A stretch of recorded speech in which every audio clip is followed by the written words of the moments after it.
release. And last week we in last like pod 13 we talked about the Mythos model getting accidentally leaked out of Anthropic, right? Yeah. So that's where Mythos was released. Mythos preview was kind of released, not released for the general public. So what they've done is they ran. So Mythos is supposed to be a cybersecurity kind of model where it tests different applications for security holes, right? So they kind of ran this model on different OSs and different browsers and everything, and they found a lot of vulnerabilities.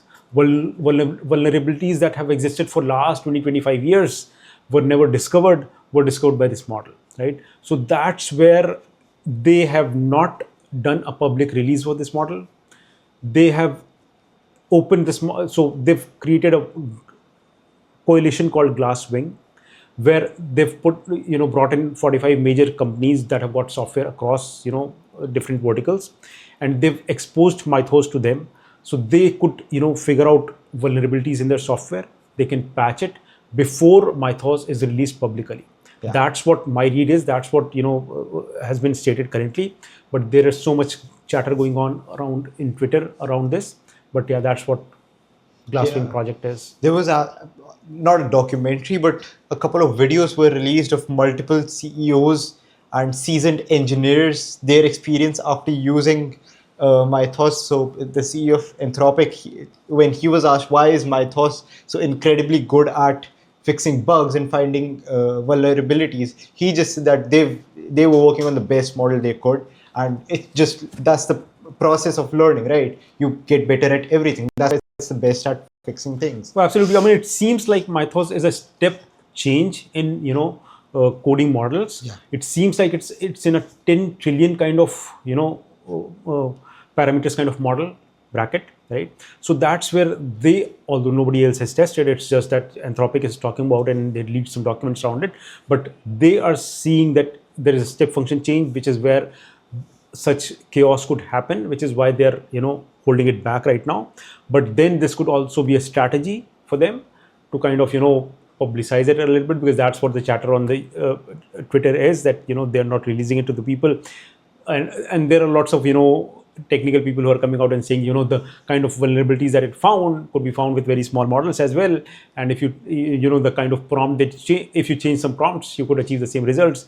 But my take is, I mean, going by the blogs that Anthropic has published and by the things that, because Opus is also really capable model.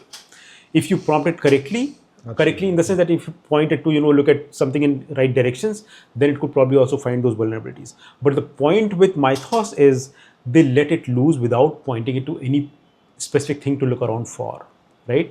That's where they say that it found a lot of these vulnerabilities on its own without any human steering. And if that has happened, then that's a huge breakthrough, right? So this could be a stance that, so Anthropic is also going to have an IPO later this year or early next year. Yeah. And everybody wants to sabotage each other's IPOs, right? I mean, that's what corporate rivalry is. I think could be that, Bitcoin AI is coming out with their own IPO and Anthropic is positioning themselves as, the tech leader. So that's where their IPO could suffer a little bit. That could be a background story that's, that could be playing around. But then, as much as we are aware, as much as, the papers have been put out there, blogs have been put out there, Mythos seems like a top tier model, and it's able to kind of, do things that no other model has been doing up until now. Yeah, absolutely. And you mentioned that Mythos was particularly good, like it was reported that it was particularly good at finding vulnerabilities, on its own, basically, not really pointing it in a particular direction. So they categorically said that minimal human steering was involved. Wow. They just let the model loose on those code bases and was able to figure out those vulnerabilities. That's what they state in their document.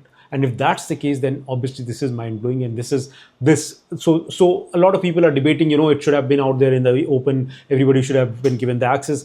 But that's where I tend to agree. I already posted on Twitter as well. I tend to agree that, if this model is so capable, if it's going to expose so many vulnerabilities on so many applications, let's say Chrome or let's say Mozilla or let's say, operating systems that we're using, then let's play a little safe. Let's give them some time to, patch up those vulnerabilities so that when it's released, it doesn't become a chaos.